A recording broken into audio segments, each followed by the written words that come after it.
keep on making, yes, you keep on making, make it alright. You keep on making, yes, you keep on making, make it alright, alright, alright.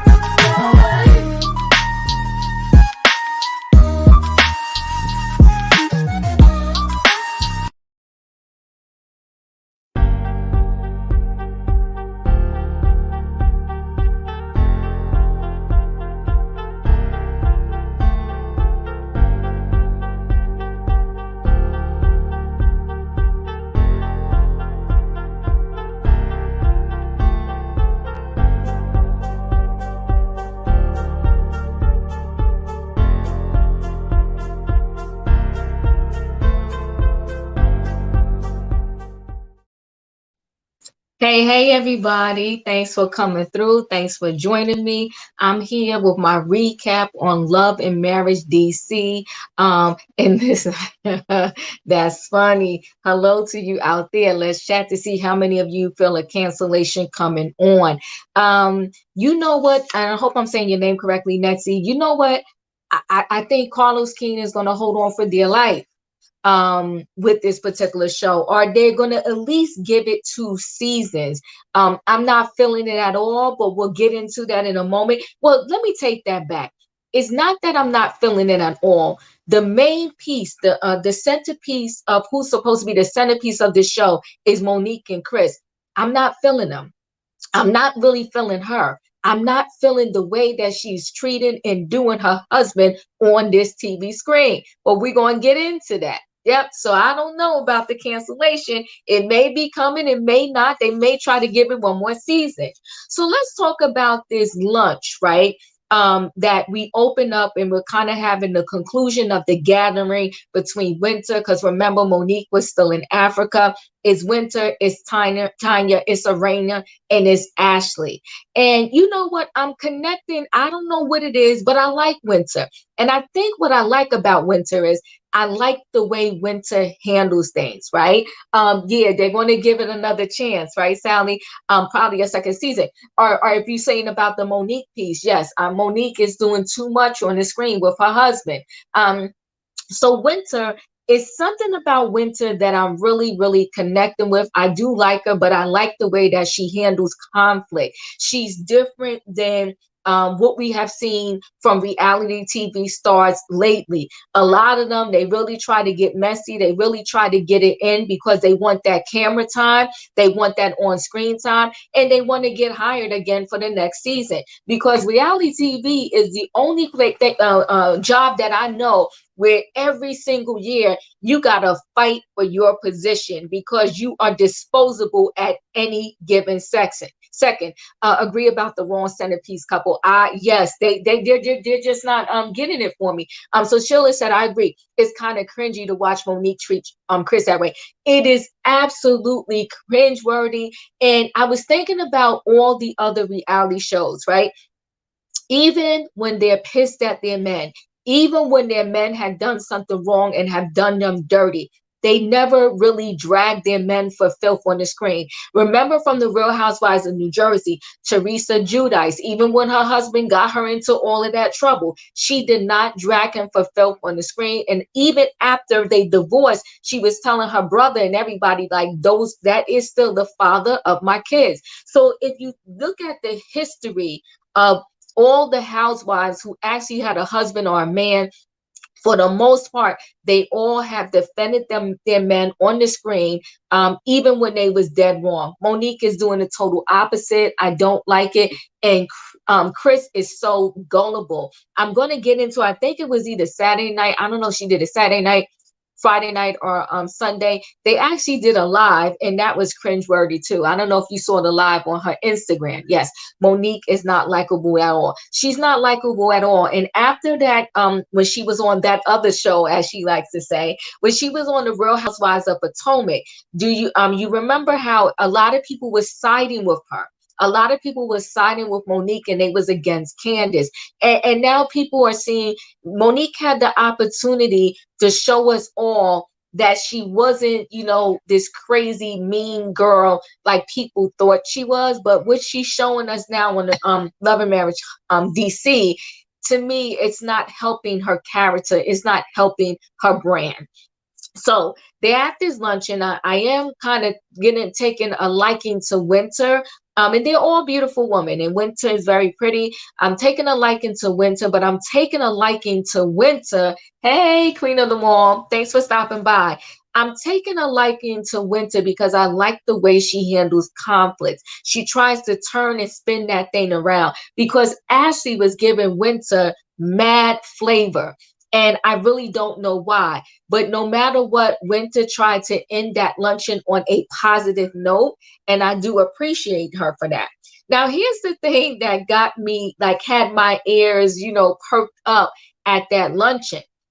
And I don't know how you'll feel about this, but Ashley and Arena kind of take the idea in their relationship. If I don't see it with my own eyes and hear it with my own ears, even if there's breadcrumbs leading me towards the way that my man is cheating, then don't see it. It didn't happen. And I'm kind of I get that idea a little bit, right? Because when you do have a man that's doing a job like their husbands do, right? They work in nightclubs, they're DJs, they're entertainment. The women are going to be falling all over them. However, that doesn't mean you have to give out your phone number, and these women should be calling you and DMing you and texting you. Hey, Diva, Monique is not a headliner like she thinks she is. She was better. She was better in the ensemble of the Real Housewives of Potomac. I'm telling you, I agree with you wholeheartedly. I agree with you 100%. Monique felt like she was going to be the top biller on this show. And that's what Carlos King pretty much brought her over to do. But for me, she's falling flat. And I'm not even really, I'm not interested in seeing a scene with her and Chris, because it's all just the same thing over and over again. And I feel like it's the beat down of Chris. The disrespect to Chris is all we get to see with Monique and Chris when they do a scene. So the ladies pretty much were saying that, they heard of maybe some things might be going on in their relationship. So I'll deal with Arena first. So Arena said, she was seeking, attention, like she was emotionally deprived because her husband was so busy. But she also said that her husband, meaning Jamie, he would stay out late and did not pick up his phone and not answer her phone calls. And to me, that's extremely problematic. And so she said she did have, and I guess she didn't really call it an emotional relationship. She like a texting relationship with some guy, and Jamie found out and he was very upset. But that's usually how men are, right? They can do whatever they want to do, but the minute they find out that their woman is doing the same thing to them, they lose their mind. Okay, it's so dangerous to have a blind eye mindset. 777 cash. That's what I'm saying. I'm just like, are you serious right now? To cheating. Just because these men work in a nightlight, enabling blatant disrespect for the sake of a man is sad to see. It is sad to see. I kept bouncing back and forth on my feelings with this situation, but I'm like, really? You got breadcrumbs leading you to the fact that this man is cheating, and you just going to be oblivious to it? You're like, well, if I don't see it with my own eyes, if I didn't hear it with my own ears, then it is what it is. And so Ashley tries to, I guess, explain away any infidelities in her relationship by saying, they cheated before, they did their thing to each other before they got married. Now, do I believe that Ashley and Quick are really best friends? I wholeheartedly do. Just from the interaction and what I'm seeing that they're giving us on the show, I really do feel like they're really close together. But that doesn't mean that I don't feel like that he did his dirt and maybe she did hers. And I say that a 21-year-old who has worked in these clubs venues with industry husbands, all I have to say is that a dangerous game to play with your health and your emotions.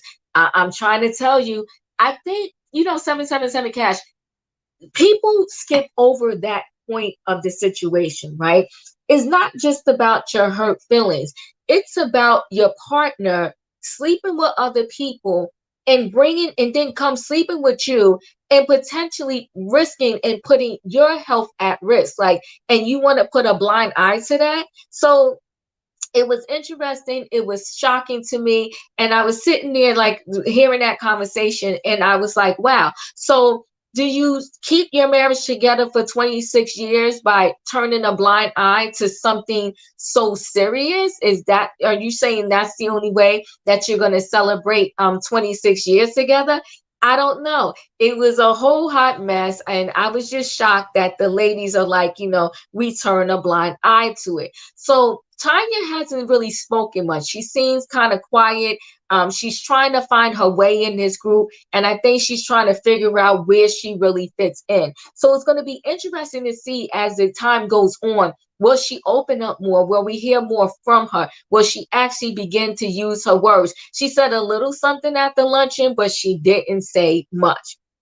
So now we move on, and there's a scene where Ashley goes to see Sean, Quick's manager, and she's talking about the fact that, Quick, he kind of works too much. And I get that, right? Here's the thing. I understand both sides of the coin. I understand wanting to make a better life and a better way for your family. And the only way to do that is you have to take the jobs when they come. So when you work a job like that, and maybe they don't come like back to back all the time. So when they do come back to back, you have no choice but to take them and to work them. But I also understand Ashley being concerned, especially since she said Quick had several accidents. Okay. She's saying like he's a cat, like he got 9 lives. And I get that concern. I never forget, like, one of my girlfriends who worked the night shift. She worked 7 p.m. at night to 7 a.m. in the morning.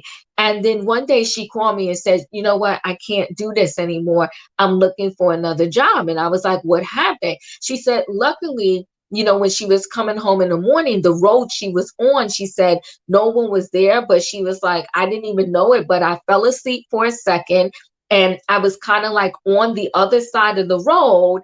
And then, I woke up and I came back, but she said it was just so dangerous. And she said it happened to her more than once. So I get Ashley's concern about the fact that, she doesn't want him working like this, and she needs him to be more mindful and maybe slow down a little bit. But slowing down means a lot. It's like, do you have the finances to kind of slow down right now? It's not just like, okay, I can slow down. It's like, can you slow down but still support everything in the family that you are currently doing? So, but I do like these two as a couple. It's something about them that I really like. I think they totally complement each other, and they're in sync. I'll kind of say that, like, they're in sync. So Monique and Chris are still at this point. They're still on their trip to Africa. I think now that is something I do like, right? I like the fact that they took the kids to Africa. It's an unforgettable experience. It's kind of like, learning in real time versus just reading it in the book. The kids actually got to go there and see, touch, and feel, and just enjoy their moments, right, in Africa in real time. I wonder, because I'm sure all the footage that they're showing of them in Africa probably came from, Monique's phone or Chris' phone. I doubt if they had an actual crew out there with them. But if they did have a crew out there in Africa with them, I'm sure it would have been much of the same in terms of them just not getting along and kind of arguing, right? Now, Jason, well, I'm saying Jason because Jason is Arena and Jamie's son, right? So I do love the fact that they are showing us, the challenges and everything that they're going through with Jason being visually impaired. And he's 21 years old. And I'm trying to think to myself, I almost feel like it's a little shocking to me that 21 years ago, they didn't have schools that he could have been in to have taught him these skills before this point right here. So I hope they kind of get more into that, because I'm really interested in knowing, like, what did he go to? I mean, I'm sure he went to school. Like, were the schools during that time period? I mean, 21 years ago doesn't seem like that far off, right? You would think that they would have the technology to deal with the visually impaired, and to at this point he should have learned the skills to be out there on his own. So that's a little shocking to me. I think Monique thinks this show will catapult her so she can leave Chris, collect her coin, and maybe end up with the jet trainer. Maybe Gigi and Cha Cha wasn't lying. Um, I'm gonna be honest with you. I never thought that was a lie. Um, because she was too emotionally charged by it. I really didn't think it was a lie. And I get it. You don't want negative stuff like that being said about your family. But I really never thought it was a lie. And I do believe that Monique is very cocky with Chris now because she's making her own money and has her own coin. And especially because now she has this job at the radio show.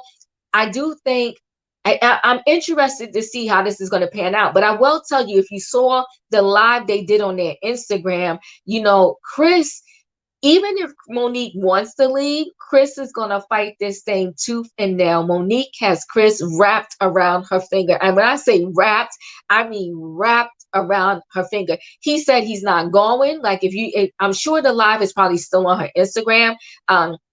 He pretty much said in that live, he's not going anywhere. They're like a ball and chain. He's going to stay connected to her. He doesn't feel that Monique is disrespecting him. And then he also, from when they filmed up until this point, he lost a lot of weight. I do not think everything with Monique and him is all bad. I think that she does bring some goodness to the relationship. Like, she really wants him to be mindful of his health. Even when they was on the Real Housewives of Potomac, she was always, trying to help him stay healthy and, exercise and eat right. And he has definitely on that live. I don't know if he said how many pounds he lost, but I didn't watch the whole thing. It was like an hour and change, and they was ping ponging back and forth about the same situation. So Chris is staying with Monique to possibly prove his mama and family wrong. I think Chris is staying with Monique because Chris is truly in love with her. Um, Monique, I mean, Monique is Chris everything. Like, he takes full responsibility for everything. Like, someone, because people were in the comments like saying, stop talking to Chris like that. But everything that someone said, Chris took the blame for it. He was like, no, I got a mouth too. No, Monique doesn't really talk to me like that. No, I love Monique. So he's just he's wrapped around. She got him on lock and key. Exactly. Monique is cocky, and it's clear by her live that she is ready to leave for any reason she's filled out. Yes, I'm disappointed to see Love and Marriage push a stereotypical generational narrative. I am also 7-7 Cash. I'm glad you said that. But I'm also disappointed in Monique because she claimed she was coming here to give us something different. She claimed that she was coming here to show us. And on the live, she was trying to say, well, this is really our family. This is what we're going through. You can go through that, baby girl, but you don't have to disintegrate your husband on the TV like that. Chris should hang out with Will Smith. He should hang out with Will Smith, but Will Smith is another one. He's almost seeming like he's not going to leave Jada under any circumstances. And I am never one to say break up. Like, I love to see families together, right? I love to see them like excel. I love to see them do well.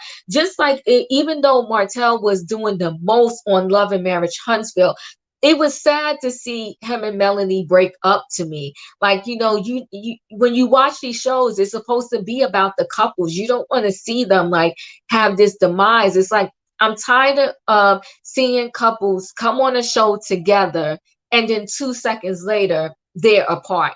But I think Monique is doing the most, and she's over the top.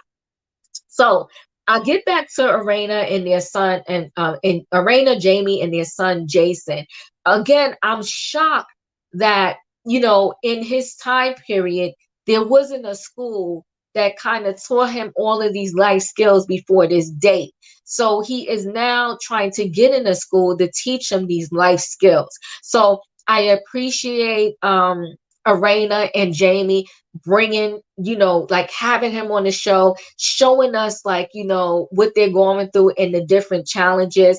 And I love it, the fact that he's using his voice. Martell Mel was an ugly breakup too. Her hairstylist, I'm tired of seeing it. I know it's like, after a while you're like, okay, I'm done with it. I want to see something different. You don't always want to see like negative in the pushing of what do you call it, like a breakup and cheating and all that. It's like we always got to hear about cheating with these couples. It's like, is anybody getting along? Can we get any better? So with the visually impaired son Jason, and here's the thing with his dad Jamie, I do understand as parents we do the best we can, right? And so I understand his dad saying, listen, I just want you to do something. And how his dad just felt like, going to be a DJ would be a great thing to probably do.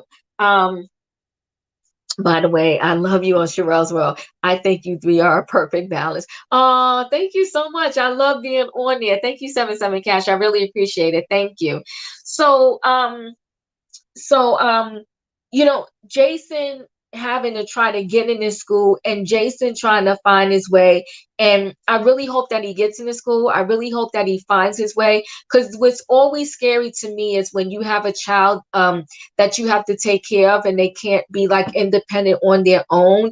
I always like think to myself like, oh my gosh, what if something happened to the parents? Then where would this child be? Who would help him? Who would, be able to take care of him and not take advantage of him? So Monique and Jada are both abusive, and Chris and Will aren't going anywhere. Yeah, they're not.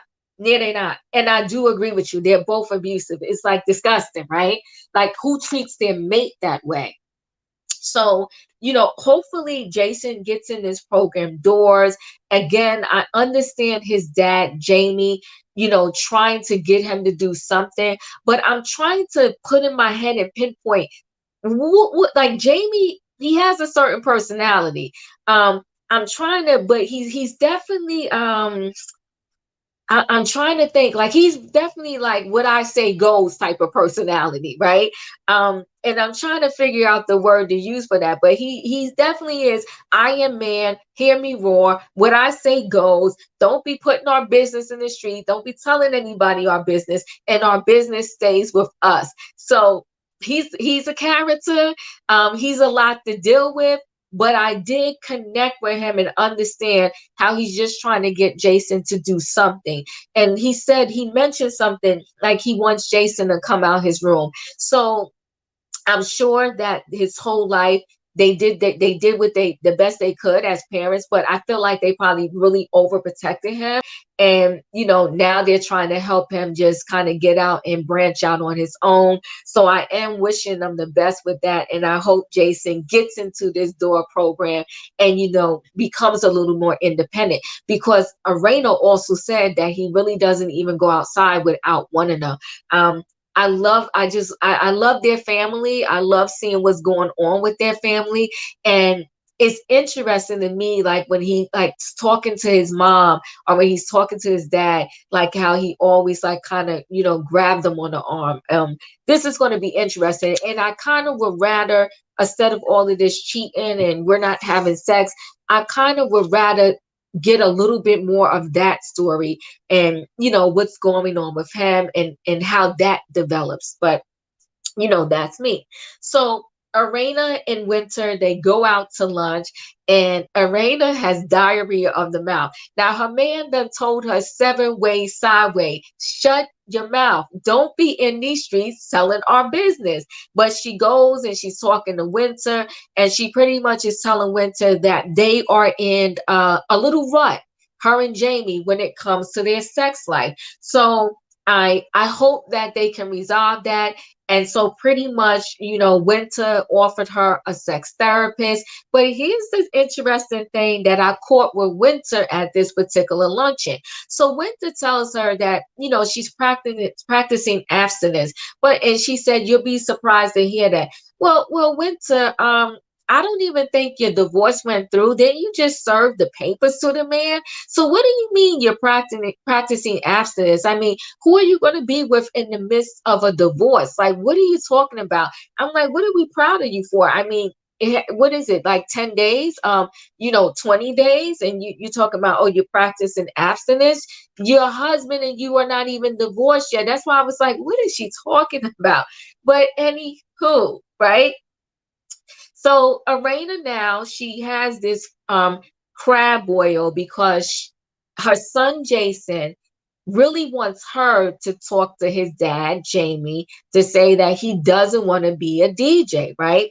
And I get it. It's often hard to tell your parents, like, you want me to do this, you want me to be a doctor, you want me to be a lawyer because that's what you did, or that's your dream and that's what you want, but that's not what I want to do.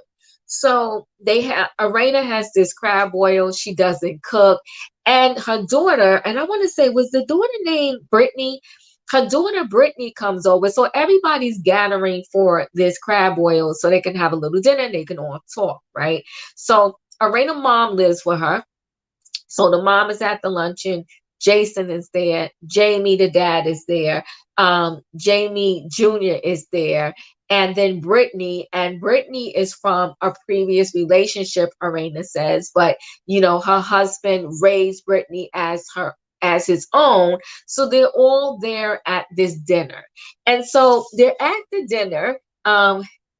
Yeah, yes, you said, yeah, you were surprised that she told Winter all of that. Yeah, she's got diarrhea of the mouth, and and she know how her husband is. So I'm like, stop running your mouth. But so now we have this crab boil, and pretty much Arena is telling Jamie, like, look, Jason does not want to do a DJ. He doesn't want to be a DJ. And so everybody affectionately, well, I'm saying everybody, but Jamie Jr. and this sister Brittany was pretty much saying, if you do a DJ, like, it could be kind of cool, whatever. And he's like, I just don't want to do that. And so the dad got so mad. He was so upset. He's like, okay, well, he's never coming out the room. Like, what is he going to do? And what is he going to do in the meantime while you're waiting for this school to approve him and take him in? I get it, guys, right? It's like, okay, why don't you just try a couple of things, and then when the school opens, you go to the school. But in the meantime, you can get out the house, you can go do this whole DJ situation, and figure out your life. Here for a minute, the woman clearly overshared. Yes, they do. Jason needs to do what he wants to do. I do agree. Jamie is stubborn. I was trying to find the words to say about him, but you are right. Jamie is stubborn. Monique is frustrating her man, and this is not good.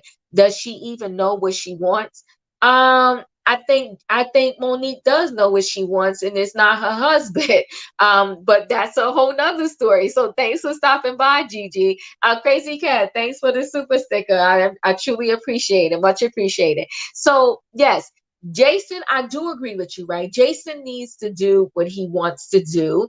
But I think he can kind of do a little mixture of both, right? While he is waiting for this door to open for the program door, he can perhaps just go to one of the DJ classes. And I think that's what Jamie perhaps should have offered him and say, you know what? I get it. You don't want to do that. It was my thought process because I thought you love music. That's cool. But how about I go with you? You go to one class.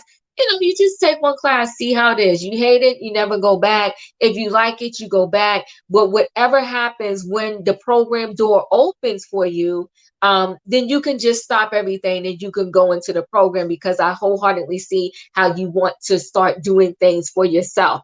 It seems like Carlos King just scooped up the first available Let's Poke any Andy body.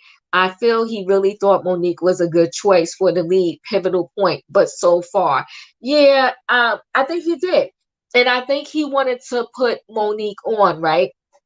And I think that it's a great thing that he is trying to, like, give people jobs and put people on. But the thing is, sometimes you're great when you're amongst a certain group of people, but then you pull that person out and they're not as great as they was when they were amongst a group of people. Just like Kim Zolciak, she had her own show. Now, granted, her show lasted a lot of seasons, But I think it lasted a lot of seasons because Annie loved her and they didn't cancel the show. But she did what she did when she was on the Real Housewives of Atlanta. But when she went off to do her own show, it flatlined. It wasn't that great. It was okay. Me and hubby have I'll be about to have one of the Monique meetings, but I'll be able to articulate my needs unlike Monique. Everybody have a good evening. All right, Gigi. Well, and you have a good meeting. You're gonna be fine. um, Carlos King, Carlos King should have gotten Katie Ross. That would have had me tune in. Yes, you know what, Katie? You know what? Oh my God, you said something so perfect, right? Carlos King should look at Katie, but Katie, I heard, has a lot going on. But she did do a cry out to Andy saying that, she wants back on the Real Housewives. She just wants a job. And so maybe, you know what, maybe we got to go to Carlos King page and say, hey, give Katie a chance. You're absolutely right, because I believe she's in that area. Hey Perry, thank you so much for the super chat. I really appreciate it. Thank you, thank you, thank you. So yes, so he should. You had me have an aha moment, right? He needs to hire Katie, especially because Katie wants to work. She wants a job. She probably would be a good addition to the show. That was a great idea. So, Brittany, which is interesting. Let me see. Yeah, I appreciate King's efforts. His next crazy thing will be Tamar, another reality show disaster. They have been talking for a year. Yeah, yeah, we have to see. He's building an empire, right? And I do listen. I admire him. I appreciate him for building an empire wholeheartedly, right? But it's like, do you want your whole empire to be nothing but a disaster? Like, to me, you have to look at someone else's blueprint and you tweak it to make it work for yourself. I think he's so concerned with just superseding Andy that he's not focused on the right things. Maybe Tamar has learned a lesson. I don't know, but what would Tamar? I don't know. What could her reality show be, right? Like, I don't know. What would she do? She already tried to do one solo by herself. It didn't go over well. She had it with her sisters. And matter of fact, this show is not on anymore, right? Maybe he can do another Braxton's thing. If Carlos King starts a show with a black boy reality TV stars, a show with Nene, Phaedra, Portia, Tamar, and Katie, the chaos will be amazing to witness. Yes, but you know what? Let me say, Nene, I think, um, I don't think he's going to be able to get Nene because I think Nene is still living in yesteryear, and that's respectfully. Nene is going to try to demand that check that she left when she was on the Real Housewives of Atlanta, and Carlos King does not have that type of money to give her yet. So it'll probably be a Phaedra he can get, a Tamar, and maybe definitely a Katie. Yes, your empire needs to have a strong foundation. It most certainly does. And when you said no to Tamar, but your empire needs to have a strong foundation. And if he keeps building it up with these people that are not panning out and pulling through, I don't know the ratings on DC, but I did hear that they wasn't that great, right? So, Brittany is Arena's daughter from a previous relationship, and Brittany also expressed at this table. Now, I missed how old Brittany was. I don't know if they said her age, right? But I just know that she said Arena said that's her oldest daughter, right? Brittany. And I don't know her age, but Brittany was at the table pretty much saying that, yeah, I wish I would have went after my dreams and I was trying to please y'all also. But I was saying, okay, wait, hold on, wait a minute, Brittany. Even if you were trying to please your parents, Brittany, but now you're older, even if initially you did what they wanted you to do, you've been had a chance to go out and do what you want to do, but you're sitting at this table as a grown woman talking about you still don't know what you want to do. And that would be whose fault? Yours. And no shade, but how does Brittany kind of look a little bit older than her mother? But that was me. I don't know your thoughts on that. Now, we have Ashley. We have Quick and we have Arena and Jamie. They go and they meet up and they have a little lunch or dinner together, a little date night together. And again, Irena is they're talking about their sex life. I can't wait to see the reunion for this show because I know Jamie is going to mention something about Arena and her oversharing. Arena is an oversharer. She talks too much. She's running her mouth. But again, I think when you're first on a reality show, it takes you a minute to kind of find your way. Hey, Canelo. I just woke up. It's been a weekend. Ah, well, thanks for stopping by. I did drop the link if anybody wants to come up and share your thoughts on this particular episode. Hey Sheila.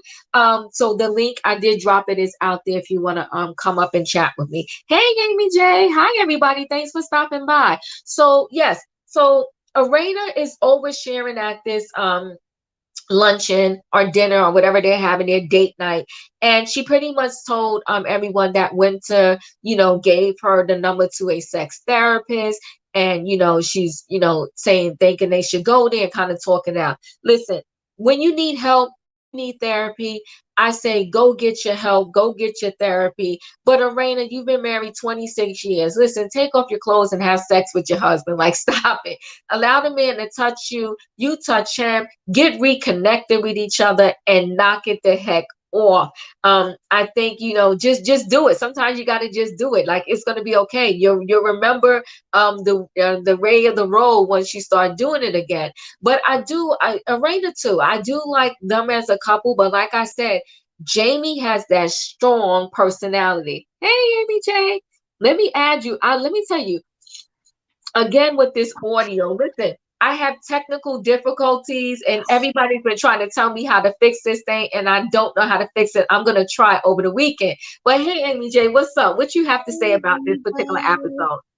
I loved it. I really liked the episode. I think it has one thing about DC, Love and Marriage DC in general, watching in the editing, it seems like they have a really good cut room floor. I like the way they edit the episodes. It kind of flows well. The only thing Okay. I don't like, my only gripe is about Monique. And I'm hoping this is just not something she's pretending, because she comes off very bad in the show. She wasn't like this negative on with Potomac with her She husband. wasn't at all. She didn't treat Chris this way on Potomac. No, I mean it was one episode she was like trying to get the kids ready for school, and she was nitpicking how he got the kids together. But it wasn't like this. Like I felt like she was more respectful on Potomac. She literally stood up to those girls trying to tear her husband down, and I felt like that's what I thought she was going to do on this show. Not saying attacking other girls, but just have a certain level of dignity for her family and her household. It seems like she's just thrown that out the window. I don't know why. I don't know why either. And like Okay. I said, hey Miss G. Oh, so Brittany is 30. Yeah. Well, Brittany was looking a little older than her mom, but Brittany's cute. So it's very disheartening to watch, right? And like I said, I was thinking about every other reality, like Real Housewives show. None of them really tear their man down to the point of the way Monique is showing it. I get it, right? You can have a disagreement, you have an argument, you having your communication issues, but literally you just every scene, and I would tell myself, okay, well, I ain't gonna be tearing my husband down every scene. Now if we have one disagreement and you're caught it on film, okay, good, fine, but I'm not tearing my husband down on this TV every scene. I have to say it's very emasculating, and I mean, I don't know how, and it also looks like an unfair fight because I don't think Chris is the best communicator. So it's almost like she's throwing like turbo speed punches, and then he responds to one, and that's what hard. That's what hard for me to watch because I'm like, he's not the best at sparring with you. You're gonna win, and then he looks so defeated, and I'm like, I'm not used to you doing this to him. I don't like it. I don't like it. It's not a good look. And I don't know if you saw their live over the weekend. It I made didn't things watch even it. worse. Huh? I didn't watch it because I never really liked her lives because you see her in the front talking and Chris kind of just in the back. He shares small, and then it seems like she always corrects him when he speaks. I Yep. don't like that. I don't like that. And I'm like, even if you think he said it poorly, even if you think he doesn't fully, communicate his thought, let him talk. And I think she's so used to doing it, it just that she doesn't realize how bad it looks. I don't think she cares. I mean, he touched her hand a lot. She has something to say about that. Every word he said, like you said, she said something about it. He said something. She said, "Why are you talking about sex all the time?"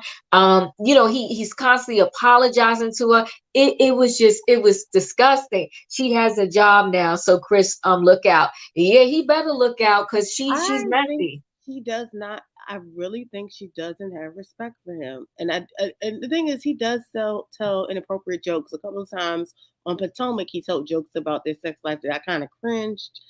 But here's the thing: like, you married him. You knew Right. he did these type of things. You know he says kind of goofball jokes. I just think that she should find a better way to display why she loves Chris. Because at this point, I'm just wondering, how did they stay married this long? Right. And I'm thinking, wait a second. So Canelo said, I can't believe that Monique is acting like this. I can't believe it either, but I think it was always her, right? It had to be in her. Chris and Monique are reverse of Monique and her daddy. Just saying, LOL. Yes, they are. Oh, so what? That's what I said. I really just, I'm not, I said I was worried about, because with these shows, they have like character archetypes they put you in. And I Yeah. said this when they first introduced this show. I said it might be some issues because one thing she had on Potomac is she wasn't seen as the villain. Like we see Giselle as the villain, we see them stirring the pot, and we see Monique kind of taking the punches and the blows and sticking up for herself. But she's now a part of the production team. She's now a part of the storyline. And I feel like instead of her finding ways to show us kinder sides to Chris, it's almost like she wants us to hate him. I know, but like, how can you hate him? She's beating him down on that show. And Yeah, even and he's not fighting back. That's Well, the you part know that what? shows me. Because when he does fight back, you see how she gives him the cold shoulder and she just won't say anything. So when they're unpacking, this particular episode, when they're unpacking after they came back from Africa, right? And Mm. she's constantly telling him, you're not fighting for me. You're not trying to knock down my door." Like he can't do anything right. If he opens his mouth, she's gonna tear around whatever he says, right? He can't do anything right. So then when she got sick of him, she just stopped talking. So he was like, "So you're not going to talk?" She was like, "Nope." And then he had to tell the people, I guess that's the end of the scene. Yeah.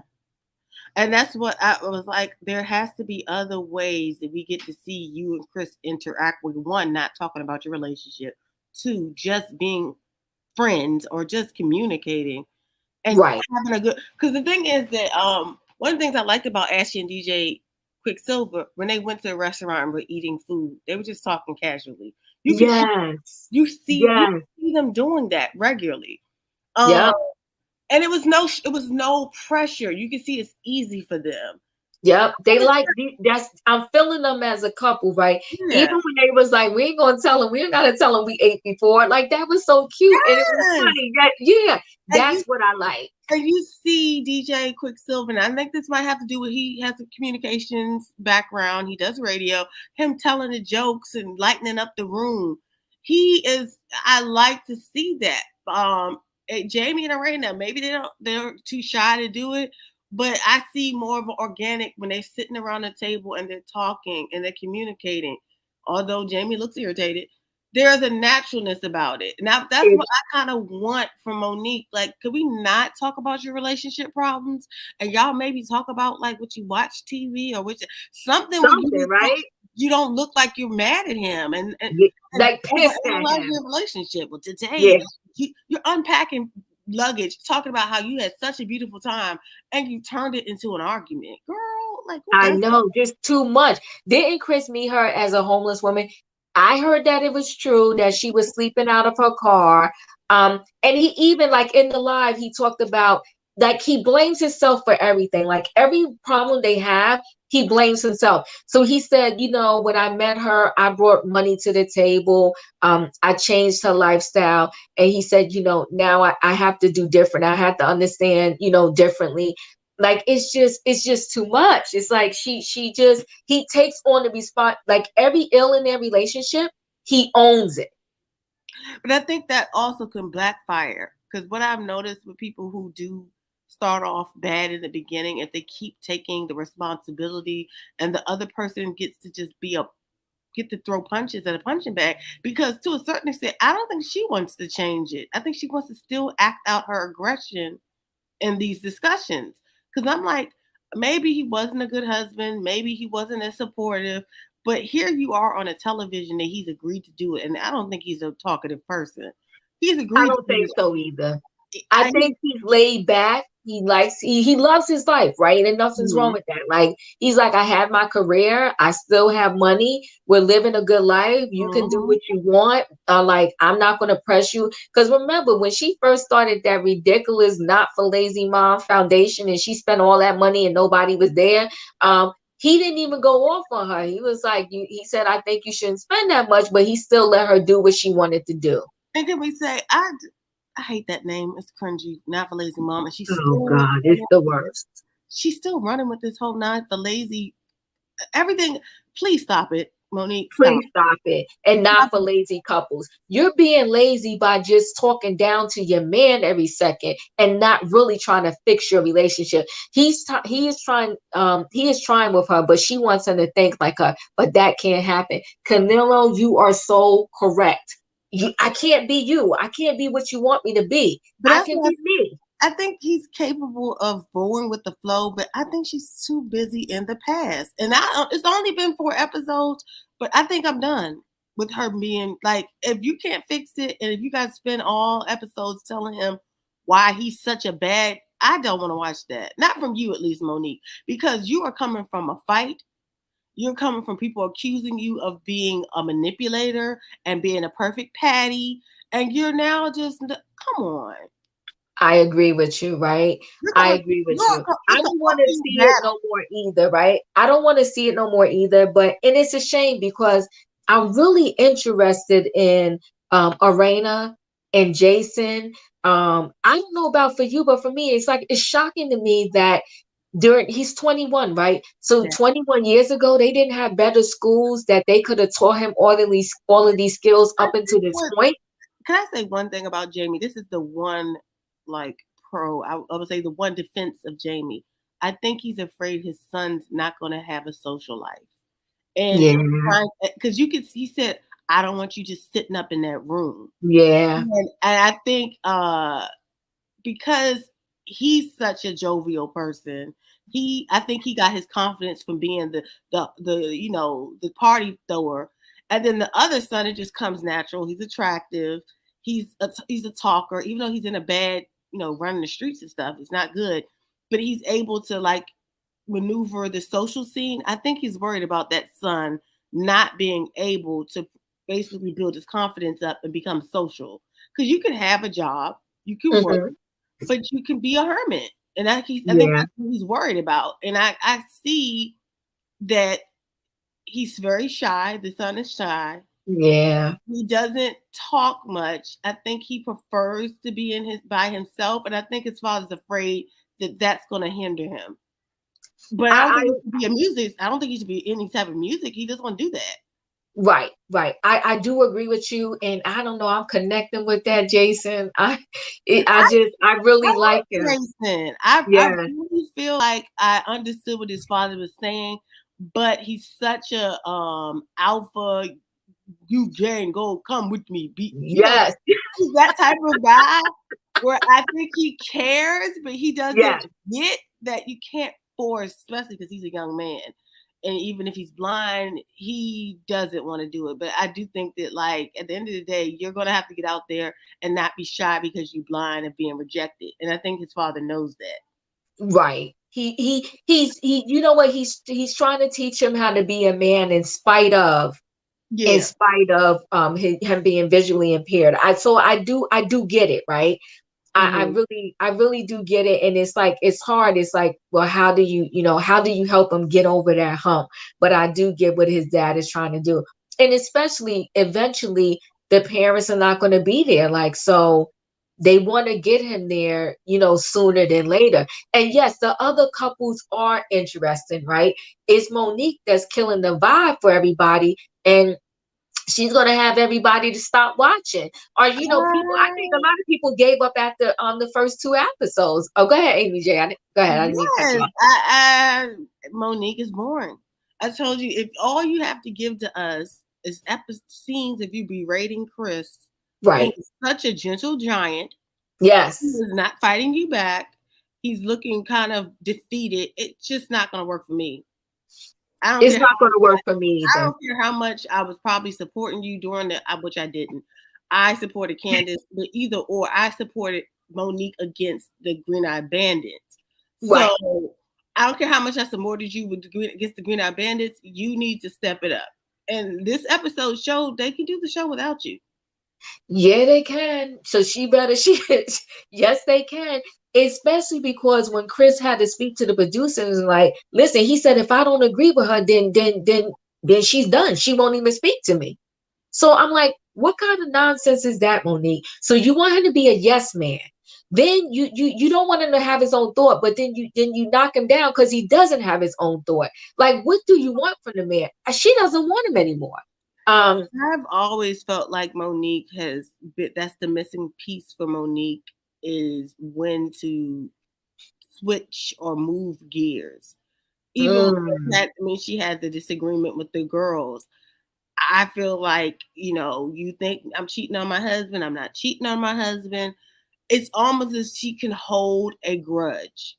And one Yes, thing about reality TV, you have to move quicker than like I have seen Karen get backed in corners and she switches the gear and we're not even talking about it anymore.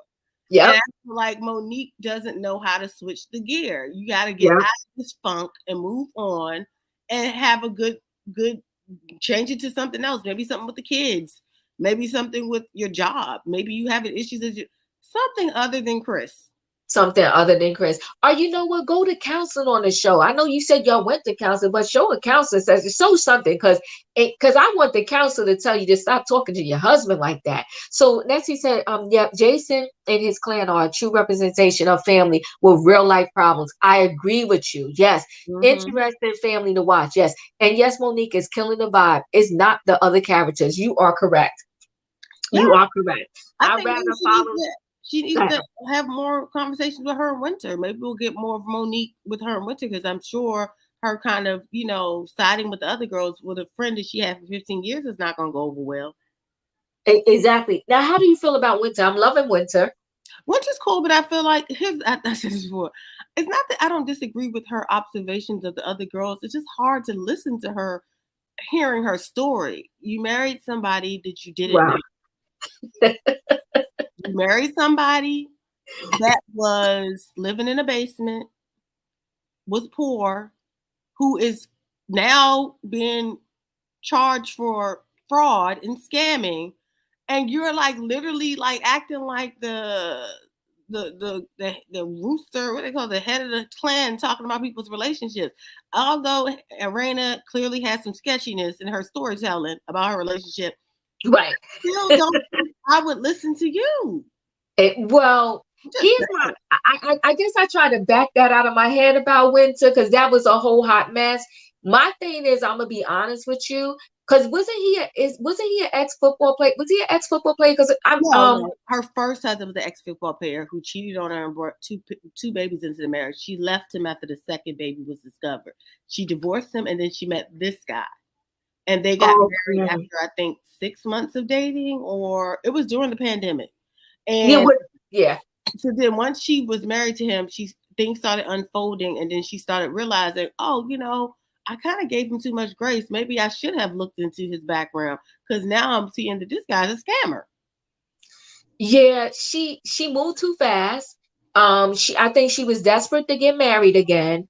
And you call yourself a relationship expert, and you didn't even do your own due diligence and justice in your own relationship. And she did a little double talking, right? Oh, I'm not going to go to nobody's house during COVID, but yet you going to marry somebody? Like it just makes sense. The area, she heard Georgetown, and she just assumed money. Because Georgetown is considered like, okay, what's the example? The Manhattan or the Hollywood or the Brentwood of DC. Got it. So if someone lives in Georgetown, it's usually old money and it's usually like wealth, family wealth. So I'm sure she probably drove past the house and just made the assumption he has money because he's talking Mm. to her. But you should have, like Ever said, you should have went in the house. You should have met the You family. should have asked more questions. Let me tell you something.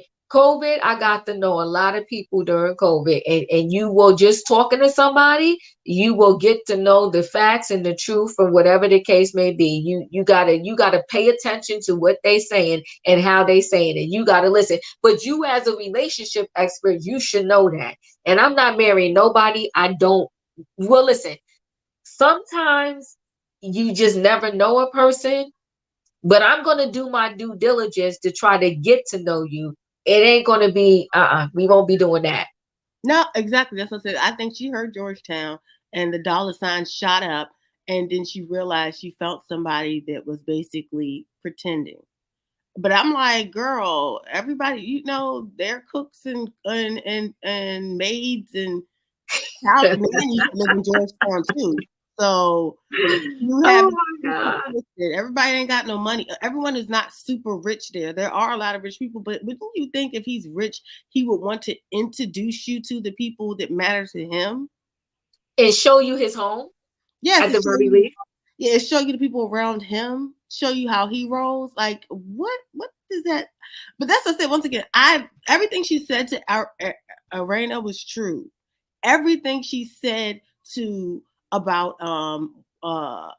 Ashley was true. It's just who's saying it.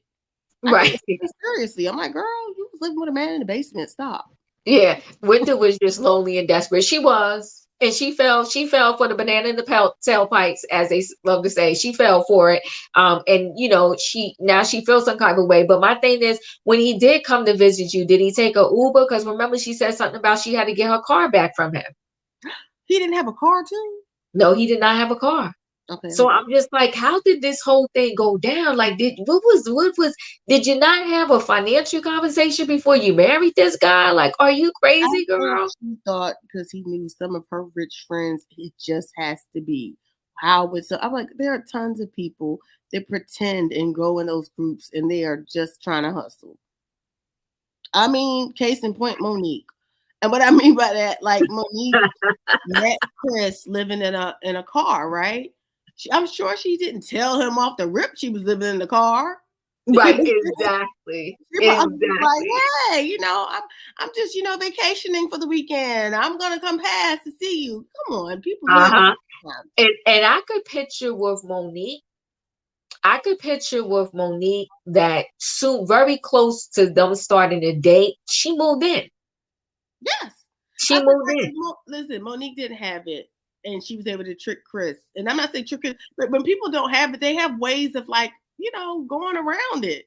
So him telling you, "Oh, I live in Georgetown," he knew that you heard Georgetown, that you would believe he had something. Yeah, and you got what you got. And when he was talking to Chris about what happened at the job and him being accused of taking this money, he ran around 99 circles and he had me spinning. I was like, yo, you still you talking about I don't even take my kids ice skating. Bro, that's not the point. Did you take the money? Forget about if you use That it for is the ice skating, truth. a toy, or some clothes or whatever. Did you take the money? Quick is getting on your nerves. Oh, why is Quick getting on your nerves? I actually like Quick, Canelo. Quick You is got to tell me why running he's away getting on and your nerves. Quick is Huh? the glue right now. Quick and Ashley are the glue. They're holding the show together. They are. They most certainly are. I still feel Monique doesn't desire Chris physically. I don't think so either. I'm gonna be very honest with you. This causes animosity. He's her Shrek. Oh my I 100% agree. This is Nessie. I 100% agree because I think his sex jokes are annoying to her because they're annoying to me. Yeah, they're annoying. It's too It's much, crazy. right? It's It's too much. crazy. And maybe she used to laugh at him. I don't know, but I don't think she likes him at all in any She capacity. doesn't. She doesn't. She short man syndrome. I don't see. No, you're gonna leave Quick alone, Canelo. I ain't messing with you right now. You're gonna leave Quick alone. Wait, Sheila, you agree about Quick, or you agree about Monique and Chris? I think you talking about because Canelo, listen, Quick is the man right now on this show. He's the one that is kind of him and Ashley holding it together. Monique makes sex jokes as well. Yeah, Monique, I'm Hers not. are not cringy. I You mean, said hers are not cringy. yeah, he makes jokes about like motioning her to give him oral. He jokes. Yeah, It's very locker room banter. It's very like yeah, meathead. I mean, he comes off as a meathead from time to time. I still like Chris though. yeah, I do too. But Monique, just the way she talks to him, oh my God, I can't take it. And like I said on the live, it was just to me it was even worse. She was trying to explain away. She's like, this is our life that's happening on the show. We're keeping it real. And at that time we was filming, we was in a bad spot. She claims things are going to get better, but I'm like, really?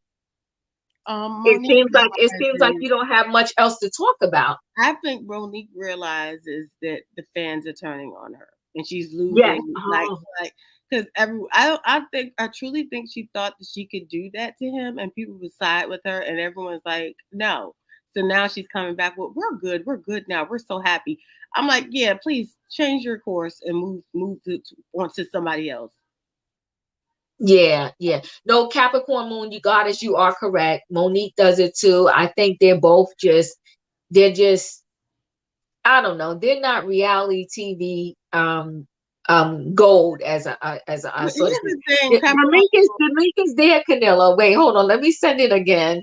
But I no, did put the link Capricorn there. Moon, I'm going to say this. When she did that joke, she was amongst girlfriends. Chris does it when she's with her girlfriends and males, and then he kind of does it in such a meathead way that she's embarrassed. You know what I'm saying? And I don't like when he does those jokes. Now, that's one thing if you're with your wife, like, girl, remember last night? No, he does it in front of the friends and kind of does. It's not funny. It's not. I have to be honest. That's the one part I don't like when he does. I'm like, Chris, stop. That's embarrassing. It is. So they need Chris Mom on the show. Monique is not going to allow Chris Mom to come on that show. No, no. She's not. I think she's very controlling. She's not going to let it happen. Hey, Yeah, Canelo. they stopped taking calls from the mama. Remember? They just started Yeah. again. Yes. Canelo, can you hear? He's away from his own thing. Hey, Canelo, what's up? Wait, I can't hear. We can't hear you. Did I add you? Oh, there you go. Look, you had me to drop my chicken and my macaroni salad and all this to get up here to talk to you. You did, no. You had a lot to talk, chat. You were putting all them posts. You better say something. Look, I'm sitting here telling y'all, Quick is getting on my everlasting nerves. What did he do? It's like the okay. When he came on, it's like he got this, I want to be counted type attitude. You know how when you was in high school, and I'm over here looking a mess, my face is a mess. I was like, people, this is your fault. You fine. It's all family and friends in here. You good?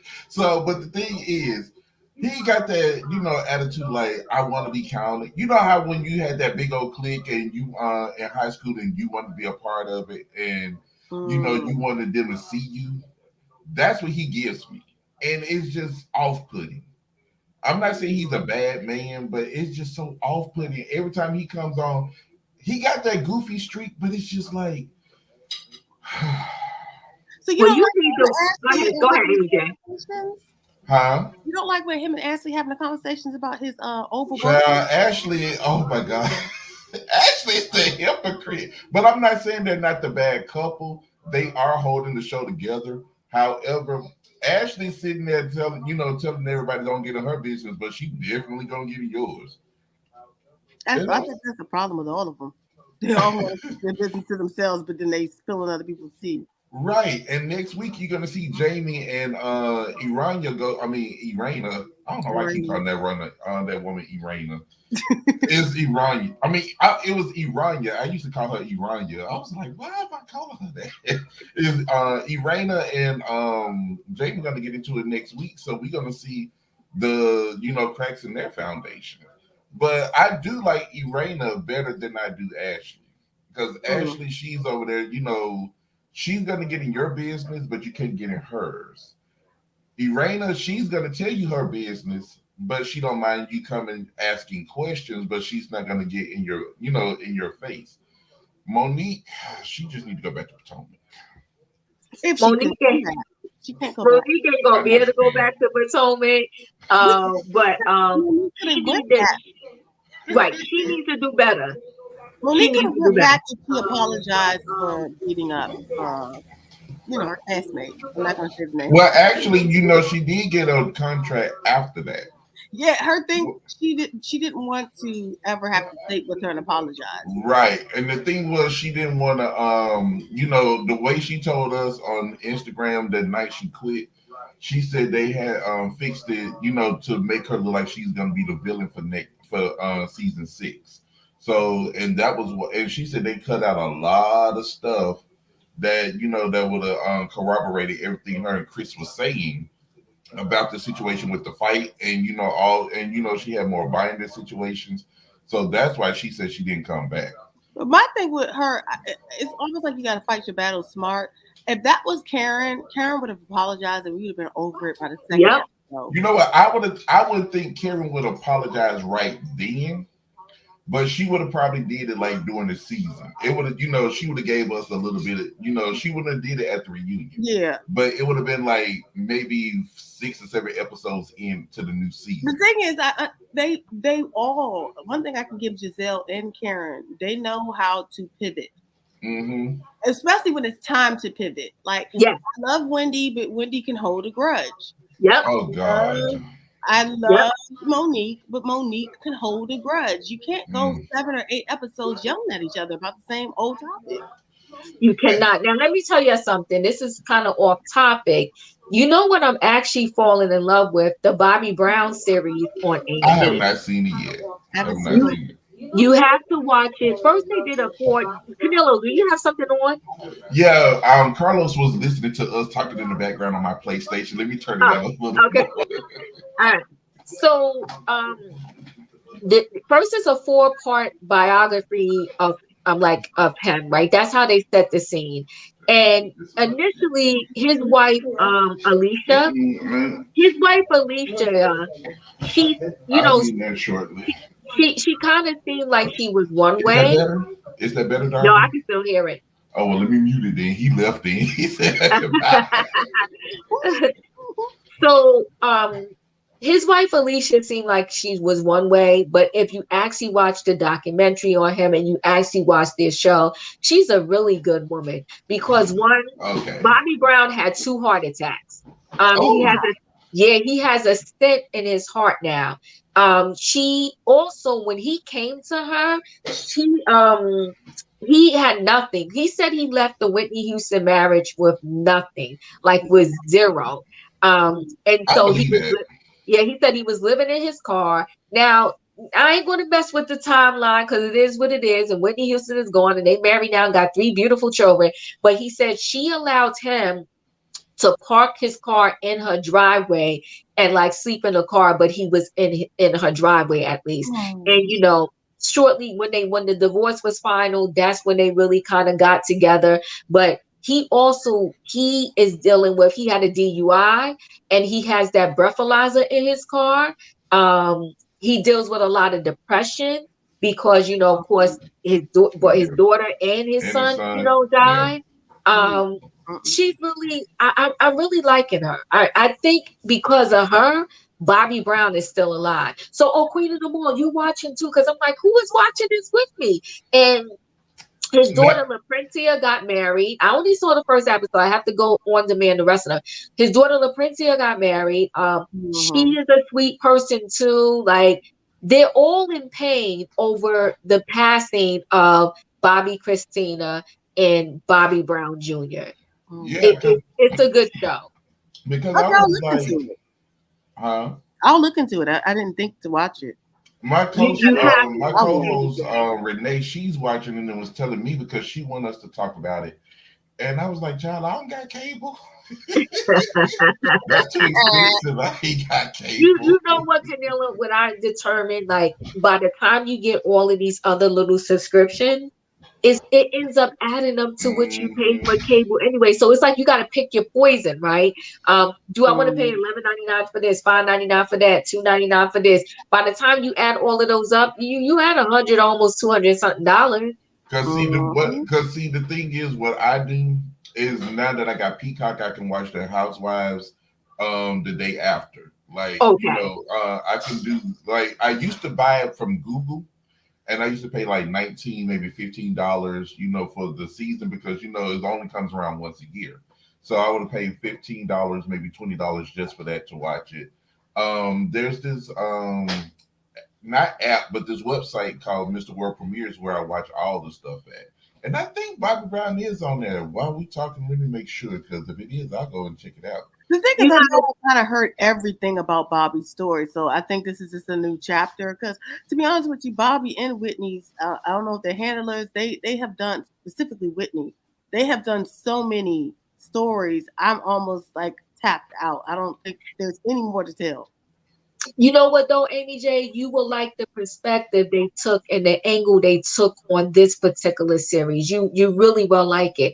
I thought I heard it all too, but again, he kind of confirmed like once he went in jail that last time, he that's when he kind of kicked the habit of like the hard drugs.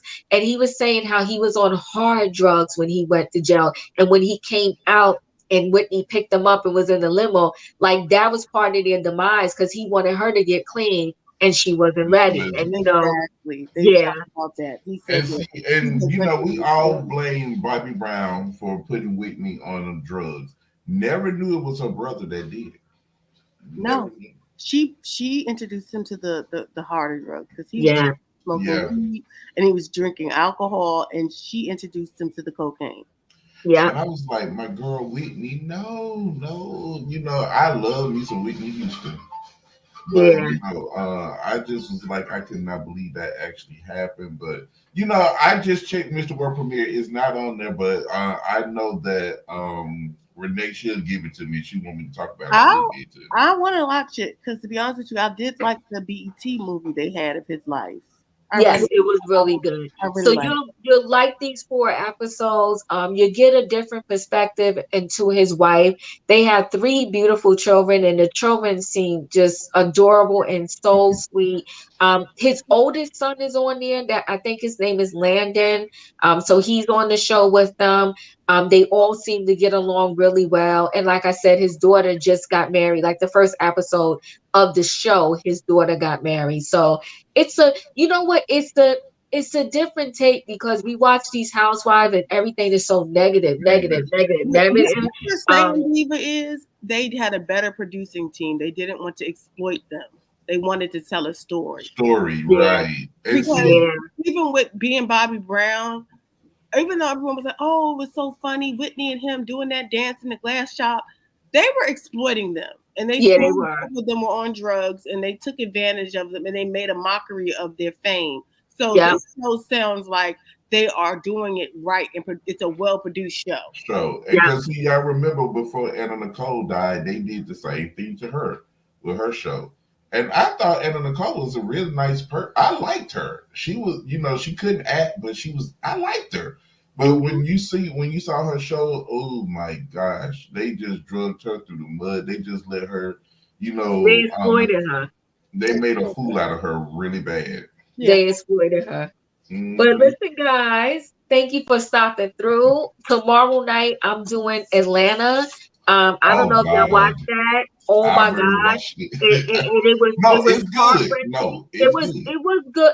It was heart wrenching seeing Sheree wait for Tyrone Mhm. crying. Um, but that's tomorrow night. I'm going to talk about I that Look, have tomorrow. no I was comment like, to look, let that, I'm them but it's see. not positive. if I ain't got nothing to do tomorrow, I'm gonna try my best because today I just passed out at 7:30, and I woke up to your text. I was like, "Oh, I'm coming." I said, "Okay, cool." Then I passed right back out, and then I was like, "Oh God." I'm gonna tune in Oh, tomorrow, Diva, but I can't promise I'm gonna be nice. oh well, listen. We listen. Wait, wasn't being Bobby Brown Andy Cohen show? Hmm? That I don't remember. I don't think it was Bravo. I Yeah, think I don't. I Yeah, think that it oh, was so was. long ago. I think it was VH1 if I'm not mistaken. I think so. It was one of those networks. It wasn't Yeah, I have to look at Bravo. that. It was a train wreck. But you know what he said in the documentary? He said everybody said being Bobby Brown was a train wreck. He said, but that was my life. And I was like, And that's That's what the reality point. TV was. They still could have found a way of showing them in a better light. They didn't have to show them doing half the stuff they did. It was funny, it was entertainment, but that was the downfall. Okay, everybody All said it the- was early Bravo. Okay. it was Oh, Bravo? Yeah, they said No, it was everybody said it was early Bravo. really. Well, no, Mhm. now y'all gonna have me go look this up. I know because I never knew And wait, Andy that. and Andy did do it? Wow, I have not seen it. I don't want to be sad. Just talking about it now hurts me. Marlon, you know what? It is the when you watch the 4-part documentary, it is very sad. And he also talks in that documentary. This is a whole nother thing for like a whole nother day. Too many of our young people get molested and like touched. He talked about like a time when his mother was like, because he said his mother did everything. I think at one time his mother sold drugs also, and his mother went to break up a fight, but then she ended up hitting a cop, so she got arrested. I don't know where his dad was at the time, but they put him in like a foster care, and he did like in this like church, and the priest tried to touch him, and he kind of ran away. And he said he started drinking like at the age of like 7 or 8. He oh my opened a God.